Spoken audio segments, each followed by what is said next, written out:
For the first time, a new poll is showing that Bernie Sanders has surged past Hillary Clinton in New Hampshire. So this is from Franklin Pierce University and the Boston Herald. Now, here's a cover of the headlines for that. How awesome is that? So according to this new poll, Bernie Sanders is now 7 points ahead of Hillary. He's sitting at 44 points, while Hillary is now at 37 points. Now, the sample size is 442 people. It seems really small, but that's actually higher than a lot of other polls that have been conducted in New Hampshire. So the margin of error is 4.7%, which is great. As long as it's under 5%, preferably not more than 10%, then it's pretty accurate and typically representative of the general population. Now, when you contrast this with March, Hillary was polling at 44 points then, while Bernie was only at 8 points. Now, this is from the same company, so he's made tremendous gains. Now, he's also drawn insane crowds, if you guys have been paying attention. He drew a crowd of 15,000 in Washington. He drew a crowd, his biggest yet, of 28,000 in Portland, Oregon, and he drew another crowd the next day of 27,500 in Los Angeles. So his campaign is picking up tremendous momentum. Now, I'm going to read some comments from Political Pundits. Now, I want you to think about them, and I'll give you some insight on them. So, first and foremost, from William Crystal says, quote, "He is not going to beat Hillary Clinton in a single Democratic primary. I'll predict that right now." From Joe Scarborough, "His shot at the top will be short-lived. Hillary Inc. will grind up and spit out any Democratic challenger that gets in its way." From Rush Limbaugh, "He has shown he cannot get the votes Democrats need to win. Blue-collar, working-class people. He can get effete snobs. He can get wealthy academics. He can get the young, and he can get the black vote, but Democrats do not win with that. He will lose big." Now, these quotes weren't about Bernie Sanders. They were about Barack Obama in 2007 and 2008. But as you all remember correctly, if I'm remembering correctly, I think it was Barack Obama who went on to beat Hillary Clinton and become the president of the U.S., not just in 2008, but in 2012 as well, when he was reelected. So I really want an apology from all the political pundits who did the same thing to Bernie Sanders. When he first started running, Katie Couric was asking him, well, would you be Hillary Clinton's vice president? And Bernie's response was, would she be my vice president? Look, we're seeing the same thing over and over again. In a lot of instances, Bernie Sanders is drawing larger crowds than Barack Obama did in 2007. So this is getting really interesting. Now, here's the deal. We all need to not become complacent because it's not over yet, okay? Polls more generally are not very reliable, so we have to really look more at the aggregate polling data in order to see what all of them say, because they're a lot more reliable at that level. But this doesn't necessarily mean that this poll is not accurate. It could be signaling a new trend, but we don't know for sure. So just to give you guys a little bit of a sobering look. But again, that doesn't mean that we can't celebrate, because this is huge. And I think that it's going to signal the start of a new trend, because all the polls have really been in line with each other. And a lot of them currently, besides this particular poll, they show that Bernie Sanders and Hillary Clinton are in a statistical tie. So again, I'm curious to know or to see when other polls are going to start showing him ahead of Hillary Clinton. But look, this is great news, and it's a sign that what he's doing is working, and he needs to keep it up. So Bernie Sanders recently unveiled a comprehensive plan to end institutional racism, namely police brutality. Now, if you followed Bernie Sanders for a while like I have, you'll know that he actually already stated his support for almost all of these policies, but thankfully he's put it all up on his website to make it really easy, really concise, so that way you could just go to it and know exactly where he stands. So now he cites 4 types of institutional racism that he wants to end. So first and foremost, he discusses physical violence perpetuated by both the state and individuals. He discusses political violence, including political disenfranchisement, which is extremely important when it comes to race in the U.S. He also cites legal violence and economic violence. So I'll go over each of those 4 points. But first and foremost, I'm going to address the physical violence issue and his plan to stop that, particularly against African Americans, but also Native Americans, who are also targets of police brutality and state-sanctioned violence. Now, first and foremost, he says he wants to demilitarize police forces. He wants to increase civilian oversight of police departments and invest in community policing. He says we need police forces that reflect the diversity of our communities. He wants to establish a federal training program for police officers. He wants to federally fund and require body cameras for all police officers. The Justice Department, he says, must investigate and prosecute police officers who break the law and hold them accountable. He also wants to require police departments and the state to provide public reports of all shootings and deaths that take place while in police custody. Now, this is important because if you guys all know, there are 5 African-American women in just the month of July alone that died in police custody. So he's trying to tackle that as well. He also wants to implement new rules on the allowable use of force. Police officers need to be trained to de-escalate confrontations. Now, I've been saying this all along, so I'm glad that he touched on that as well. He wants to cut funding for states and localities where excessive use of force is a problem. So we're looking at you, Ferguson. He wants to expand federal funding to crack down on the illegal activities of hate groups. Now, as you all know, the KKK, other types of white supremacist hate groups, they've become very vocal lately. And with the whole Charleston incident with the Dylan Roof shooter, we know that it's not just the state that targets African Americans. So he's really going at it from all angles, both the individual and state perspective, to stop and ameliorate violence against African Americans. So now when it comes to his second point, which is political violence, this is his plan. So he wants to re-enfranchise more than 2 million African Americans who have had their voting right taken away by a felony conviction. Now he says Congress must restore the Voting Rights Act's pre-clearance provision, which extended protections to minority voters in states where they were clearly needed. Now, as you know, in 2013, the Supreme Court stripped the Voting Rights Act of this provision and basically made it not too useful anymore. So he wants to restore that, and this is great. I'm glad he's touching on it. Now, he says we must expand the Act's scope so that every American, regardless of skin color or national origin, is available to vote freely.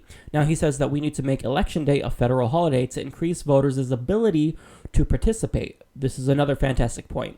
We must make early voting an option for voters who work or study and need the flexibility to vote on evenings or weekends. He says we must make no-fault absentee ballots an option for all Americans. He says every American over 18 must be registered to vote automatically so that students and working people can make their voices heard at the ballot box.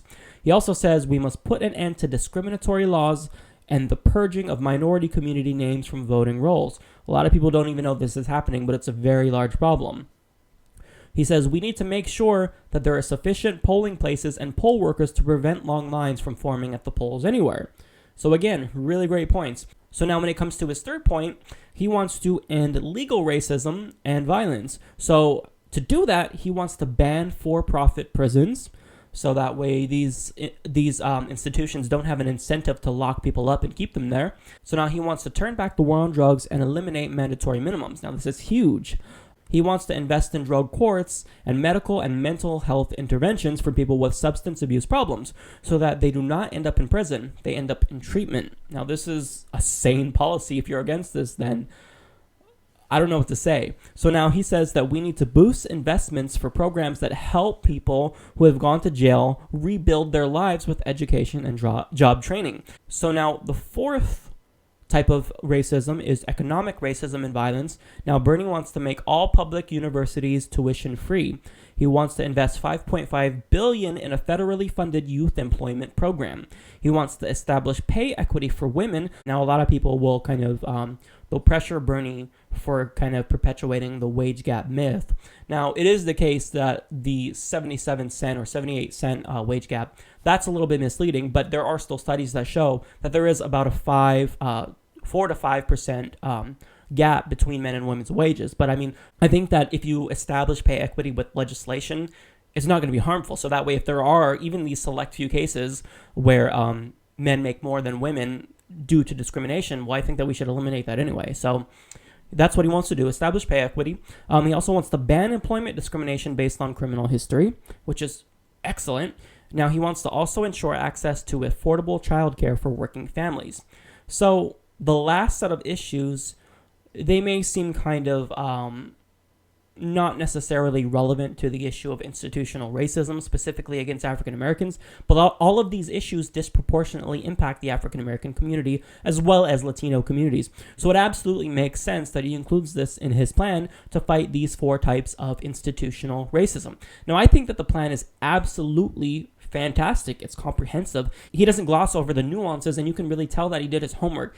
There's been input from a lot of different people, and that this is a really comprehensive plan. So I really want to applaud Bernie Sanders for this, because institutional racism, it's so difficult. A lot of people just picture it coming in the form of police brutality and state-sanctioned violence, but really it's multifaceted. I mean, there's legal discrimination, economic discrimination, so I think that tackling it from these 4 standpoints is absolutely brilliant and really innovative, and I really hope that this challenges other candidates such as Hillary Clinton and even the Republicans. 80 different CEOs penned an article in Wall Street Journal calling for austerity spending cuts in order to shrink the deficit. Now, I don't know how they had the audacity to do this, but Bernie Sanders decided to call them out on their hypocrisy. He writes, "There really is no shame. The Wall Street leaders whose recklessness and illegal behavior caused this terrible recession are now lecturing the American people on the need for courage to deal with the nation's finances and deficit crisis. Before telling us why we should cut Social Security, Medicare, and other vitally important programs, these CEOs might want to take a hard look at their responsibility for causing the deficit and this terrible recession.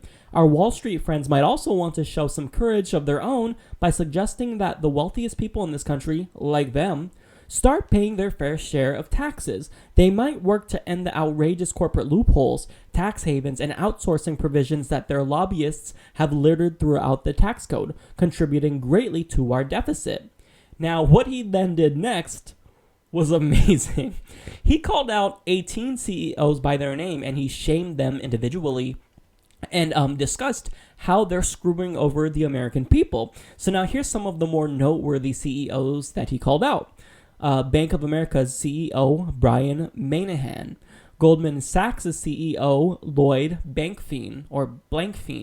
JP Morgan Chase, JB Diamond. Verizon CEO, Lowell McAdam. Boeing's CEO, James McNerney Jr.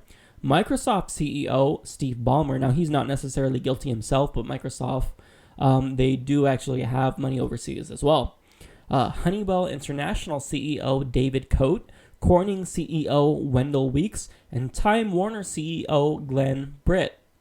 Kudos to that one. I wish he would have called out the Comcast CEO as well, because Time Warner and Comcast, I think those have to be the most hated companies in the country, besides maybe Nestle and besides Shell, but they're actually a British company. But anyways, for each of them, as I stated, he said how they're specifically abusing the system. So for example, he says that Bank of America CEO Brian Moynihan paid $0 in taxes in 2010, yet he got a $1.9 billion tax refund. And if offshore bank havens were eliminated, we could have recovered $2.6 billion from Bank of America alone. That's huge. Now, Verizon CEO Lowell McAdam paid $0 in federal taxes, but he got a $705 million tax refund. Time Warner CEO paid $0 in taxes in 2008, but got a $74 million tax refund. So you get the picture. I won't go over all of them. You can see how these individuals are favored more than the American people. We all pay a lot in taxes, but not very many of us get that $100 million tax refund, or hundreds of millions of dollars of tax refund, and even $1 billion in tax refunds, as was the case with Bank of America's CEO. So here's what I love about Bernie Sanders. These are the individuals who other politicians have to bribe. They have to kiss their ass, and they have to make it seem as though they're the victims, even though they ruined our economy. For example, Hillary Clinton was paid $400,000 to speak at 2 Goldman Sachs events, and she said something along the lines of that banks are getting a bad rap. Well, of course they're getting a bad rap. They sent us into the Great Recession. Is that not worthy of giving them a bad rap? If it isn't, then I don't know what is. But anyways, Bernie Sanders doesn't care. He's not like these other politicians. He can give them the middle finger, and the American people applaud him for it. Now, we haven't had a politician like Bernie Sanders since 1936. Now, I'm going to play a speech from FDR. Now, I want you to listen and see who FDR sounds like. For nearly 4 years now, you have had an administration which, instead of twirling its thumbs has rolled up its sleeves.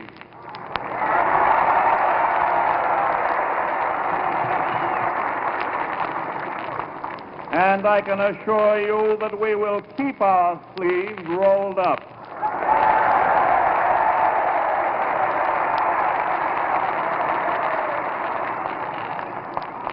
We had to struggle with the old enemies of peace: business and financial monopoly, speculation, reckless banking, class antagonism, sectionalism, war profiteering.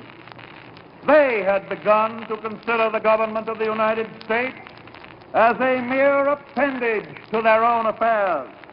And we know now that government by organized money is just as dangerous as government by organized mob.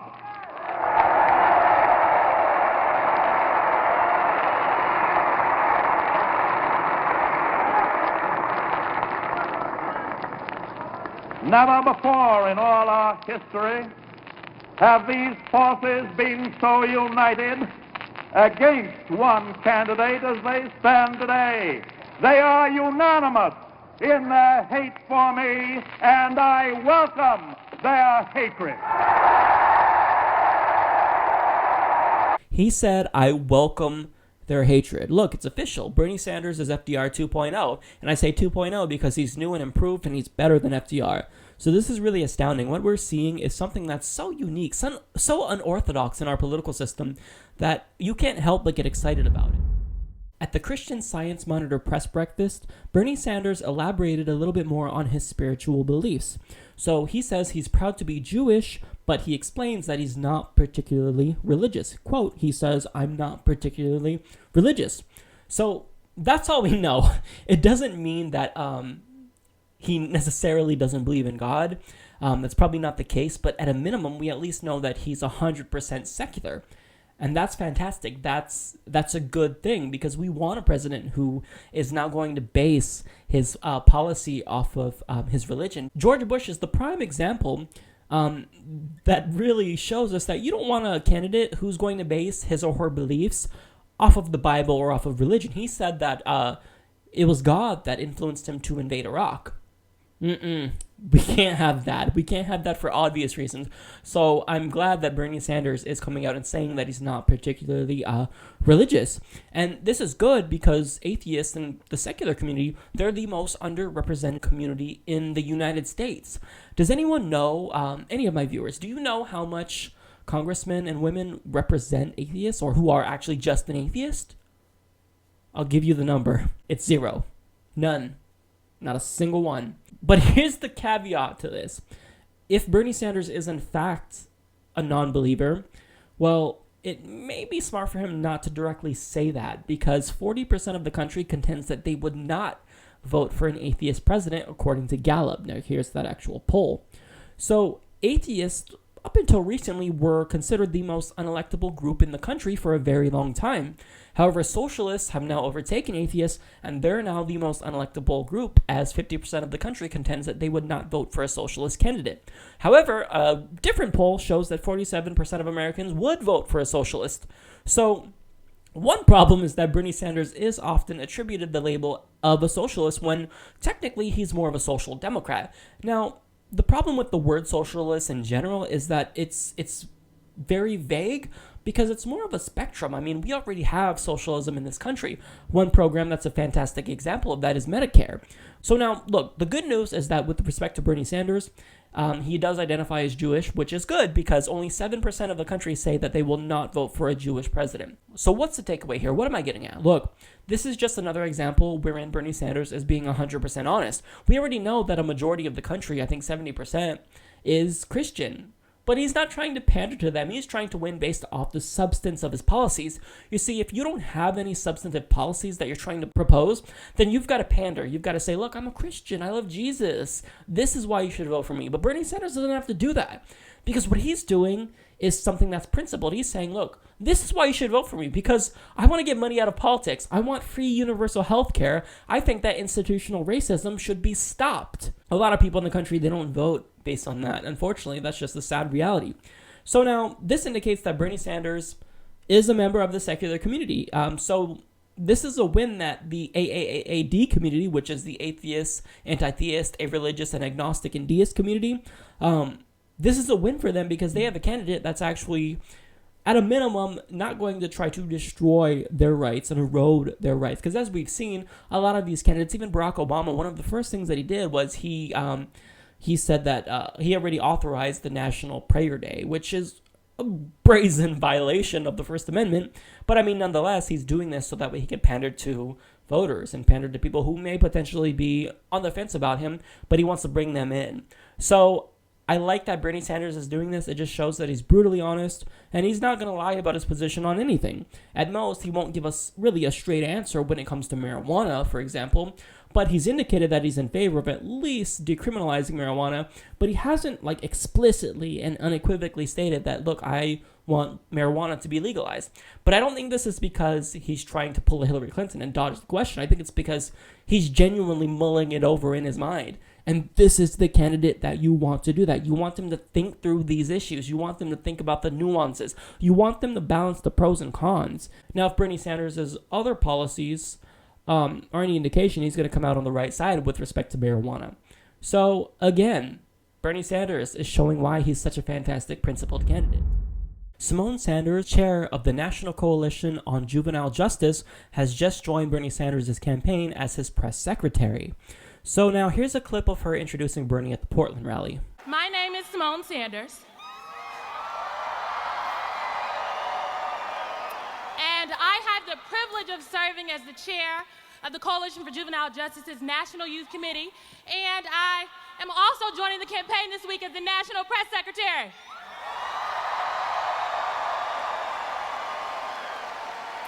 Tonight, I have the pleasure of serving as your MC.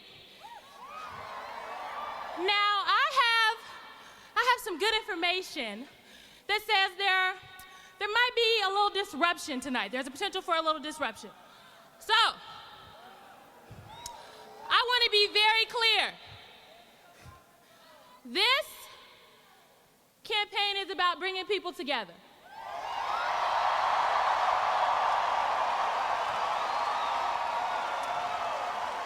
So if there happens, we hope there's not a disruption, but if there happens to be a disruption tonight, I want everyone in this stadium to respond with a chant. Can y'all do that for me? Can you do that for me? Okay, let me tell you what the chant is. We got to be on one accord. I want you to respond with the chant, "We stand together." Let's practice. All right, so in the event that there is a disruption, that is our response. I love how you can tell that Bernie Sanders is so short that she has to like hunch over just to get on his level.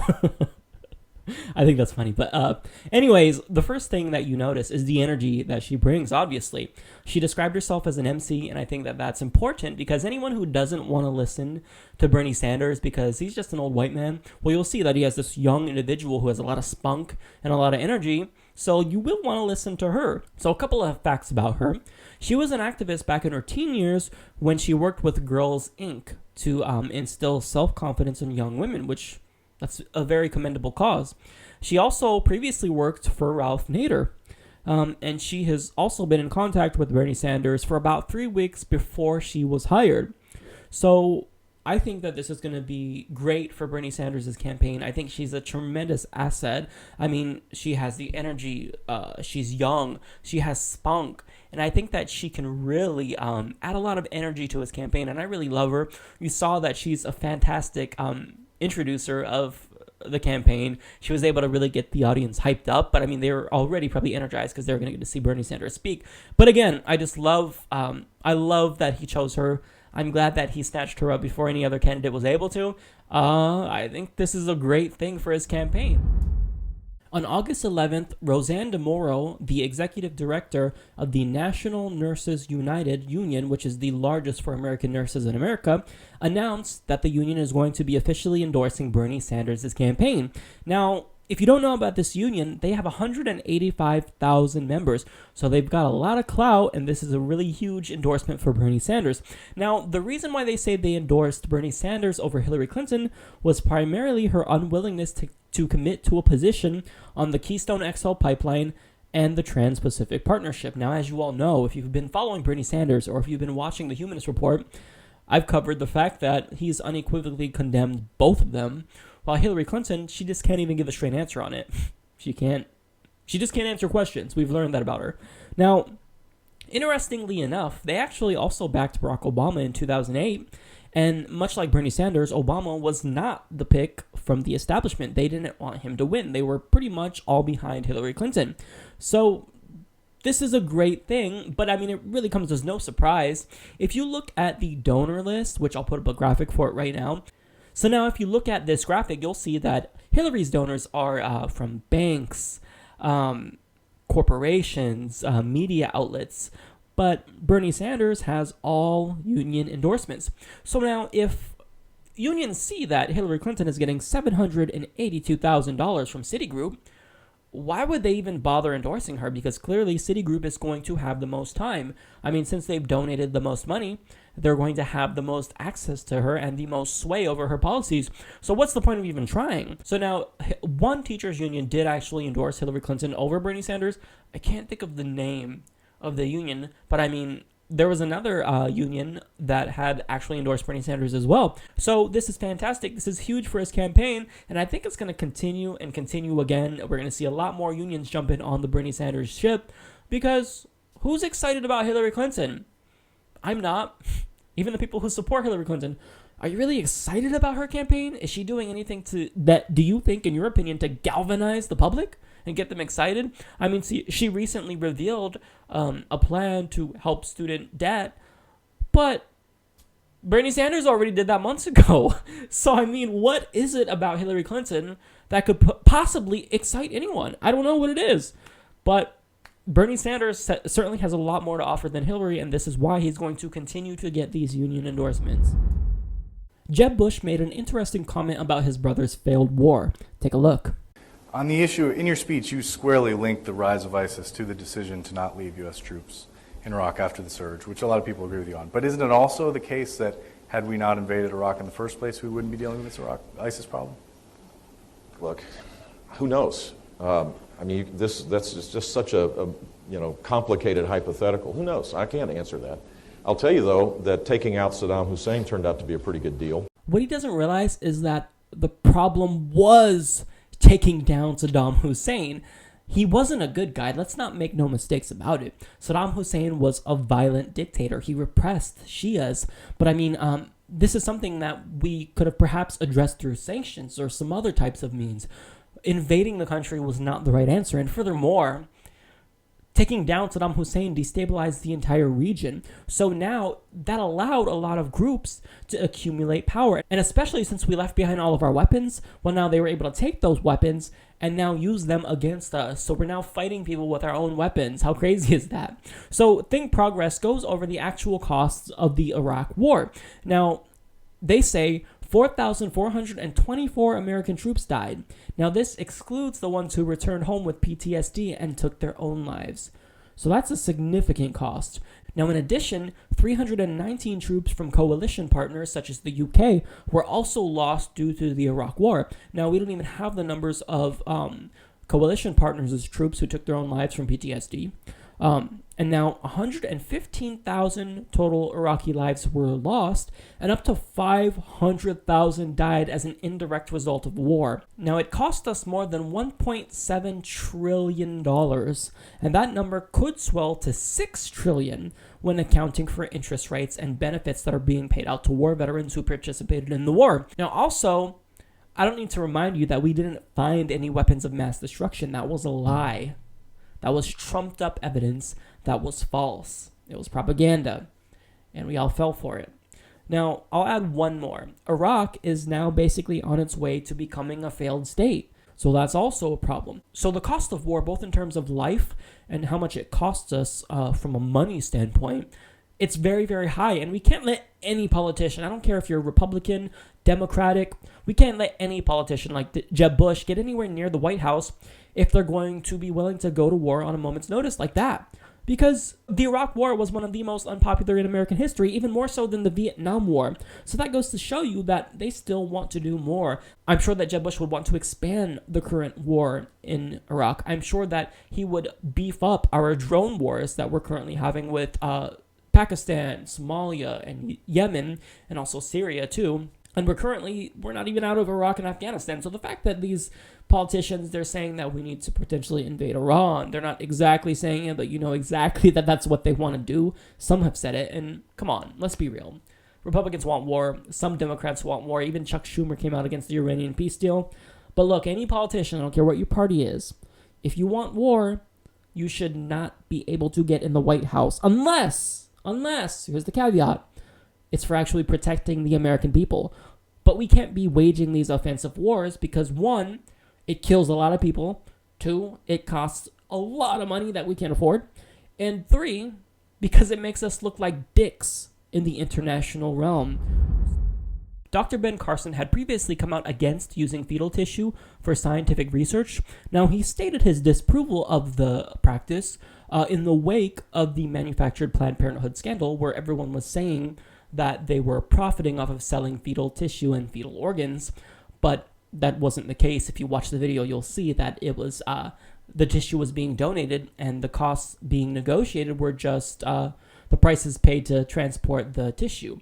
So even though donation of fetal tissue is for science reasons, this is what Dr. Ben Carson had to say about it. He called it disturbing and said people who don't even realize the callousness with which we are treating human life by utilizing fetuses for scientific research. Now, he also said that the benefits of fetal research are overpromised. So it's clear his condemnation of it is unequivocal. He's 100% against it, right? He thinks it's disturbing. He thinks that it's callous. Well, there's just one problem with that. BuzzFeed explains, late on Wednesday, an OBGYN and science writer Jen Gunter revealed on her blog a 1992 study in which Carson and 3 other colleagues used fetal tissue from the fetal brain and nasal cavity to better understand the development of the chambers or ventricles of the brain. These tissues were obtained from 2 fetuses aborted at the 9th and 17th week of gestation, the paper says. Now, here's what he said specifically about using 17-week-old fetuses. At 17 weeks, you've got a nice little nose and little fingers and hands, and the heart's beating. It can respond to environmental stimulus. How can you believe that that's just an irrelevant mass of cells? That's what they want you to believe, when in fact, it's a human being. So we see the blatant contradiction right here. Now, he responded to the releasing of this study with this statement. There is absolutely no contradiction between the research I worked on in 1992 and my pro-life views. The issue of fetal tissue has everything to do with how the tissue is acquired. My primary responsibility is that research was operating on people to obtain diseased tissue for comparison to bank tissue samples.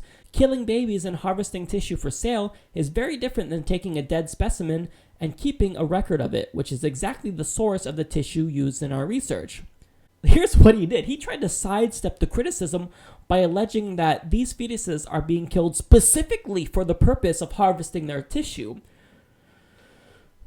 Think about how ridiculous that sounds. So you're telling me that a woman is going to get pregnant for Planned Parenthood, give up the fetus specifically for them to just sell it and make $75. She's going to go through all that for $75. If you're that desperate for money, I can think of a lot of other ways that you can actually make $75. Come on, man. That's so ridiculous. How can you believe this? Look, I have no doubt that Dr. Ben Carson is intelligent, and I don't even think he buys the bullshit that he's spewing in this scenario. Look, the problem is that your true colors were revealed. You're a hypocrite. That's all it is. It's simple. But instead of coming out and saying, look, I've changed my mind, I've evolved on the matter, I no longer view fetal tissue research the way that I viewed it back in 1992, instead of just doing that, which would be logical, he had to come up with this whole conspiracy that women are just, hey, Planned Parenthood, how about I'll get pregnant, you can abort the fetus for me, and then when you get that $75, give me $20 and we're good. Come on, that's so preposterous. It's so ridiculous that no rational human being can believe that. Not a single one. So if you believe that, you're just not rational. You're not using logic. And so I don't get how anyone could be against donating fetal tissue for scientific research anyway. I mean, instead of just taking the tissue and throwing it in the garbage, Why not use it to benefit science and advance the greater good? It just blows my mind. I mean, Ben Carson went full-on Rick Santorum, Donald Trump, Ted Nugent crazy here, because that's not something that a rational person who's a world-renowned neuroscientist would say. It's just not. This is so unorthodox. So, Ben, when it comes to your field of neuroscience, you're fantastic. We can't fault you for that. But when it comes to being a politician and politics in general, you've got to brush up on your skills, because you are proving that you are a terrible candidate. Okay, so everyone knows that Scott Walker is corrupt, right? Well, new evidence has been released that he's just an outright criminal. So, Think Progress explains, Wisconsin governor and Republican presidential candidate Scott Walker will sign a bill Wednesday finalizing his controversial plan to spend $250 million in state, county, and city funds, plus tens of millions more in interest and future tax breaks on a new basketball arena for the Milwaukee Bucks. So, what's the problem, right? I mean, besides the fact that we're allocating tax dollars to fund sports stadiums, and that's kind of stupid, the problem gets a little bit more worse. So they continue. On the very day that Walker began pushing for taxpayers to foot much of the bill for the new arena, one of the team's owners donated $150,000 to his super PAC. The investor, John Hams, has donated directly to Walker's past campaigns as well, to the tune of tens of thousands of dollars. And this year, Walker hired him on his national finance co-chairman. So this is one of the most explicit examples of corruption ever. Scott Walker is directly engaging in pay-to-play politics. But where's Fox News and the outrage from conservatives on this? I don't hear it. Because they've been talking about the Hillary Clinton Foundation and how with all of their donations, they've potentially been engaging in pay-to-play politics, which I don't think they're wrong on that. But the problem is that you're being hypocritical and you're not calling it out when it happens on your side. But you have to be consistent. Look, I don't like pay-to-play politics. I don't like corruption. I don't like bribery.